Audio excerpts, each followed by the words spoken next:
Welcome once again, my friends, and thank you for stopping by to listen to an old storyteller. Today we have a Jewish tale, and the title of this story is The Princess of the Tower. Princess Selima was sick, not exactly ill, but so much out of sorts that her father, King Suleiman, was both annoyed and perturbed. The princess was as beautiful a princess as a princess of those days should be. Her long tresses were like threads of gold. Her blue eyes rivaled the color of the sky on the balmiest summer day, and her smile was as radiant as the sunshine itself. She was learned and clever, too, and her goodness of heart gained for her as great a renown as her peerless beauty. Despite all this, Princess Selima was not happy. Indeed, she was wretched to despondency, and her melancholy weighed heavily upon her father. "What ails you, my precious daughter?" he asked her 100 times, but she made no answer. She just sat and silently moped. She did not waste away, which puzzled the physicians. She did not grow pale, which surprised her attendants. And she did not weep, which astonished herself. But she felt as if her heart had grown heavy, as if there was no use in anything. The king squared his shoulders to show his determination, and summoned his magicians and wizards and sorcerers, and commanded them to perform their arts and solve the mystery of the illness of Princess Selima. A strange crew they were, ranged in a semicircle before the king. There was the renowned astrologer from Egypt, a little man with a humpback, the mixer of mysterious potions from China, and a long, lank, yellow man with tiny eyes. The alchemist from Arabia, a scowling man with his face almost concealed by whiskers. There was a Greek and a Persian and a Phoenician, each with some special knowledge and fearfully anxious to display it. They set to work. One studied the stars, another concocted a sweet-smelling fluid, a third retired to the woods and thought deeply, a fourth made abstruse calculations with diagrams and figures. A fifth questioned the princess's handmaidens, and a sixth conceived the brilliant notion of talking with the princess herself. He was certainly an original wizard, and he learned more than all the others. Then they met in consultation and talked foreign languages and pretended very seriously to understand one another. One said the stars were in opposition. Another said he had gazed into a crystal and seen a glowworm chasing a hippopotamus, which a third interpreted as meaning the princess would die if the glowworm won the race. "Rubbish!" exclaimed the magician who had spoken to the princess. "Likewise stuff and nonsense, and the equivalent thereof in the 70 unknown languages." That was an impertinent comment on their divinations, so they listened seriously. "The princess," he said, "is just tired. That is a disease which will become popular and fashionable as the world grows older and more people amass riches. She is sick of being waited on hand and foot and bowed down to, and all that sort of thing. She has never been allowed to romp as a child, to choose her own companions, and the rest of it. Therefore, she is bored with all the et ceteras. The case is comprehensible and comprehensive. It needs the exercise of imagination stimulated by prescience, conscience, patience."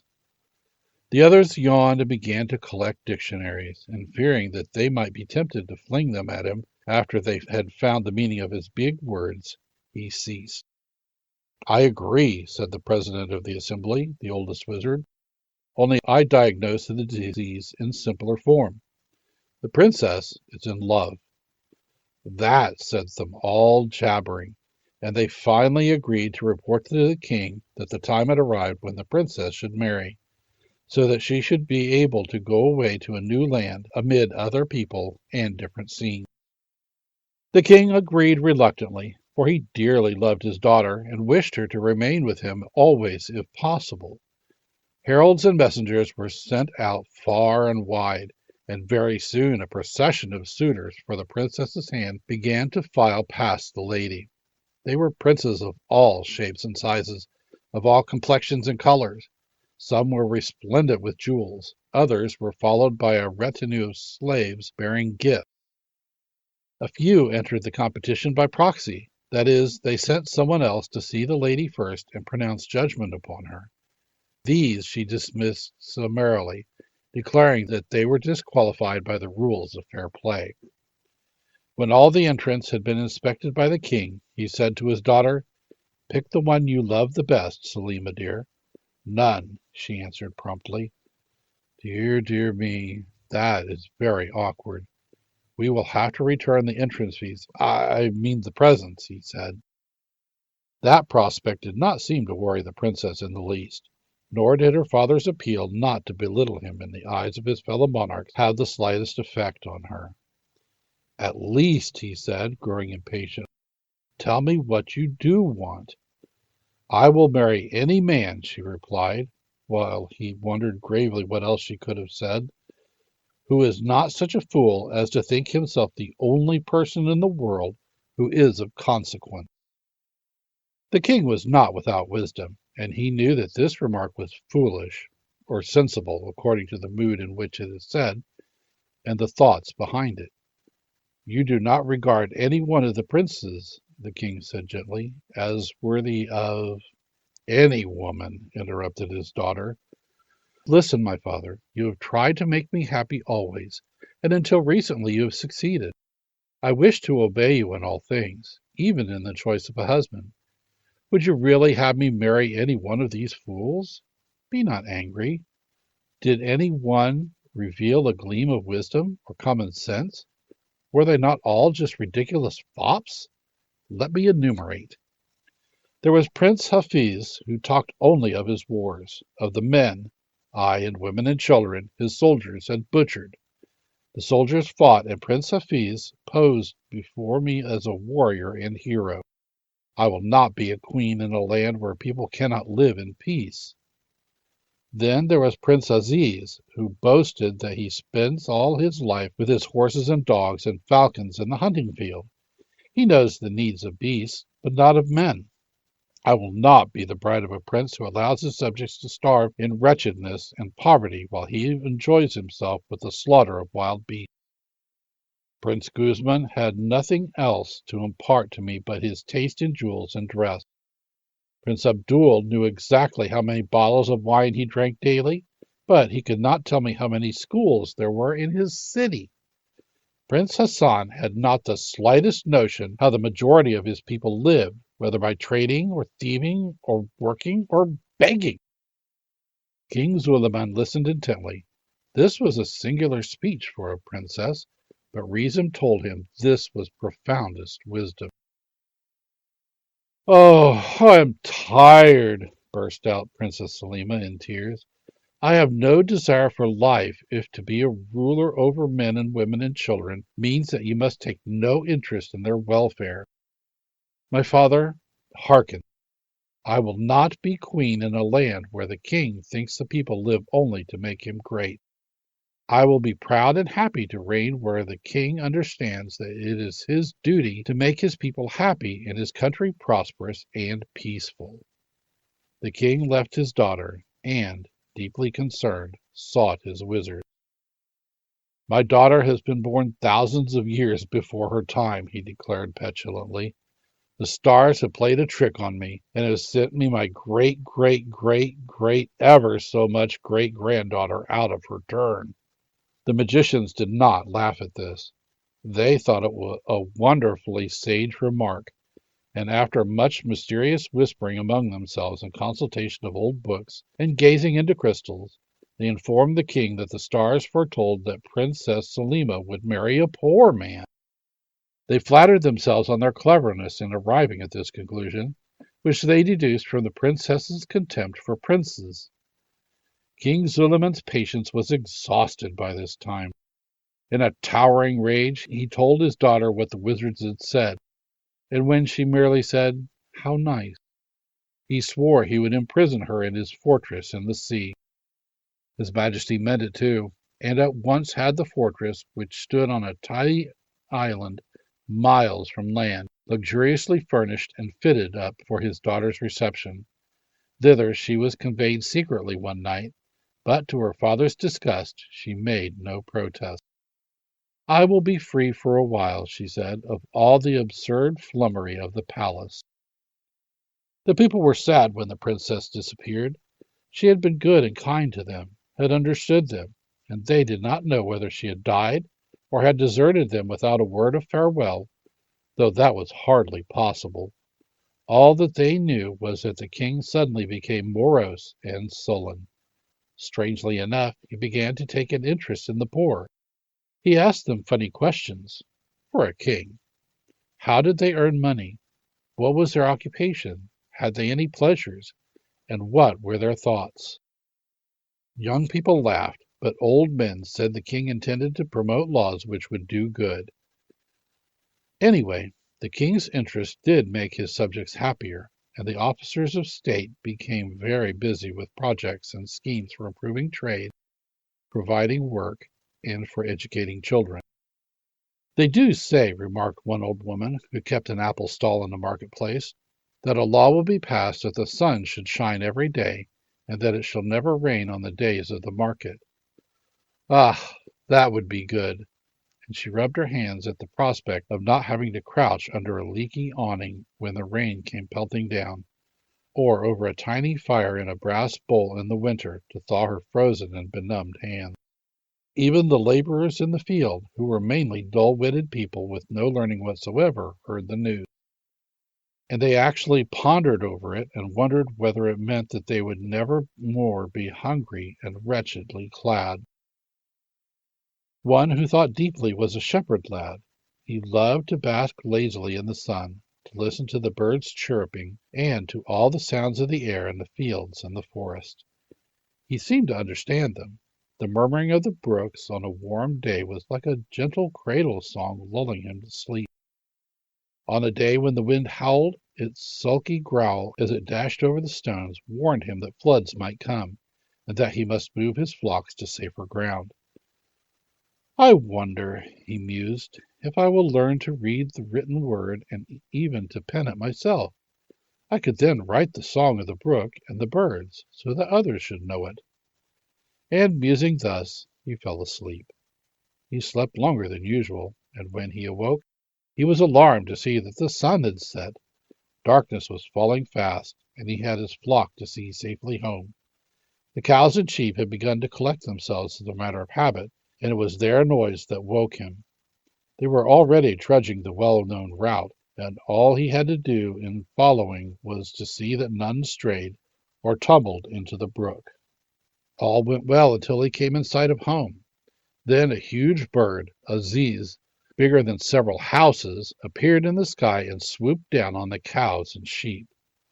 The shepherd beat the monster off as long as he could with a big stick, while the affrighted animals scampered hastily homeward. The ziz, however, is evidently determined not to be balked of its prey. It dug its talons deep into the flanks of an ox that had stampeded in the wrong direction and was lagging behind the others. The poor animal bellowed in pain, and the shepherd, rushing to the rescue, seized it by the forelegs as it was being raised from the ground. Curling his leg round the slender trunk of a tree, the young man began a struggle with the ziz.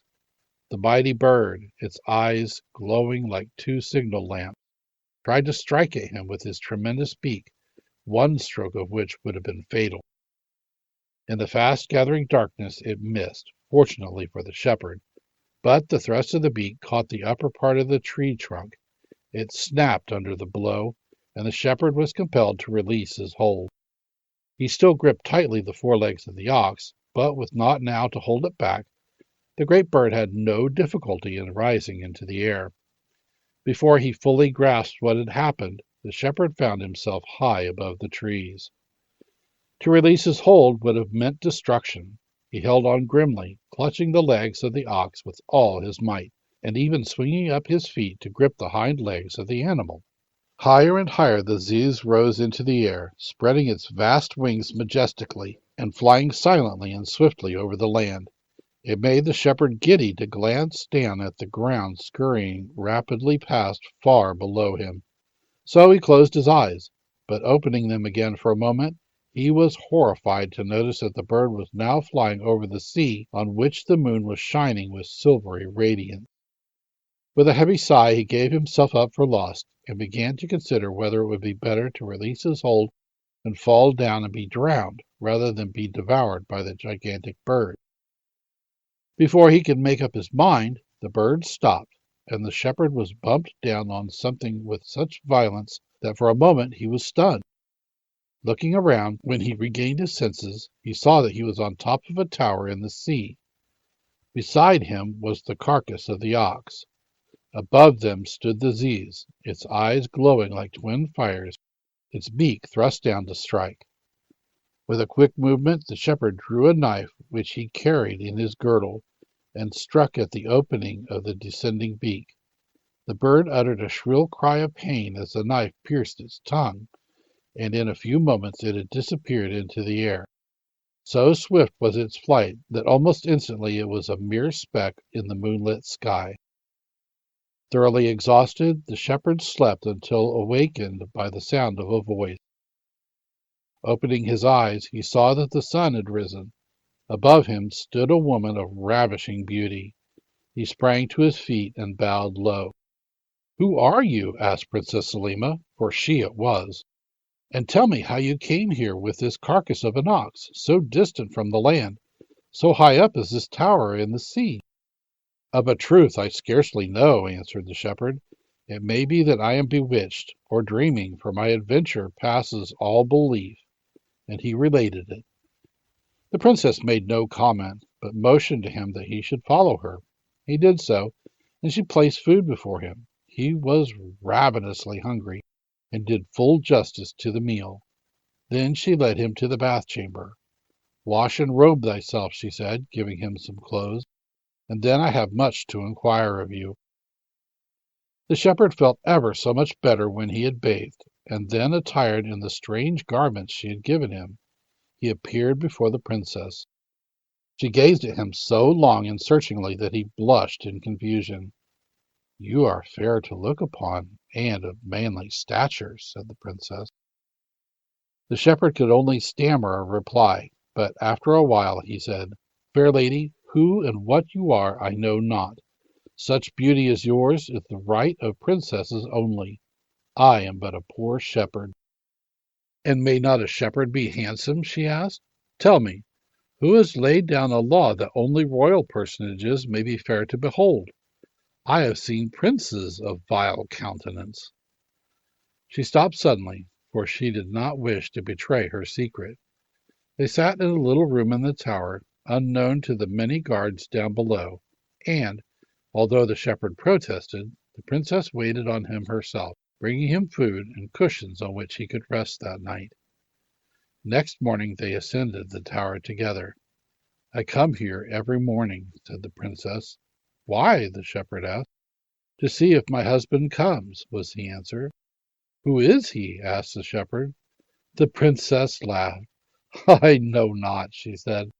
"Some mornings when I have stood here and grieved at my loneliness, I have felt inclined to make a vow that I will marry the first man who came hither." The shepherd was silent. Then he looked boldly into the princess's eyes and said, "You have told me I am the first man who has come to you. I am emboldened to declare my love for you, a feeling that swept over me the moment my eyes beheld you. Who you are, what you are, I know not, I care not.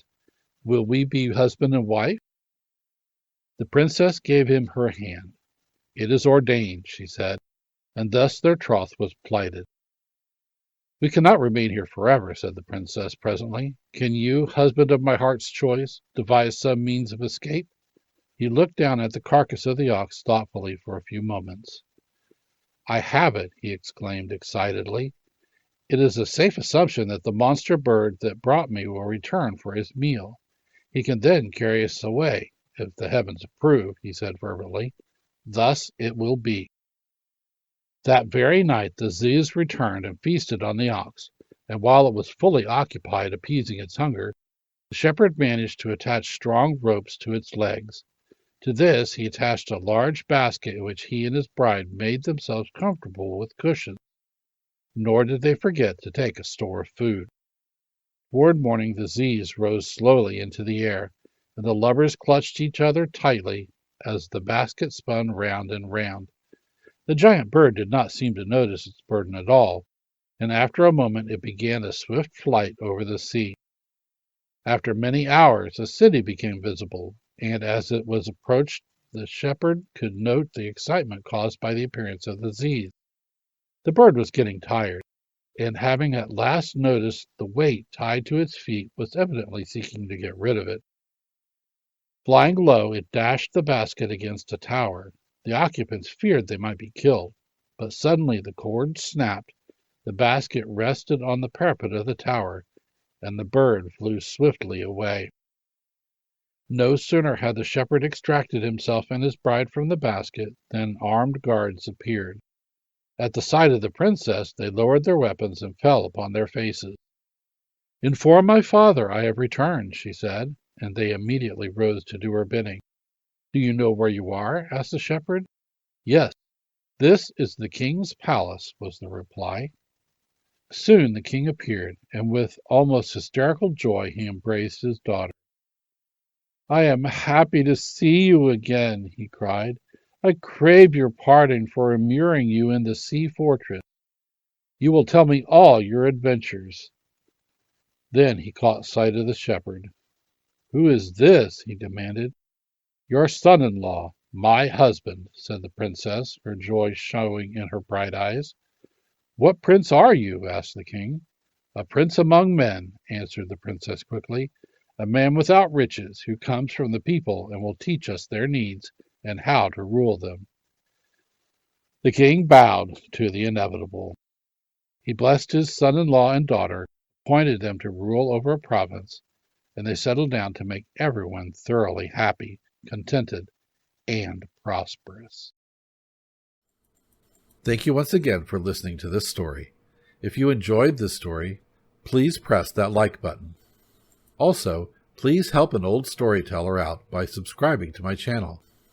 The next story will be posted in a few days, so until then, may your story continue to be a good one.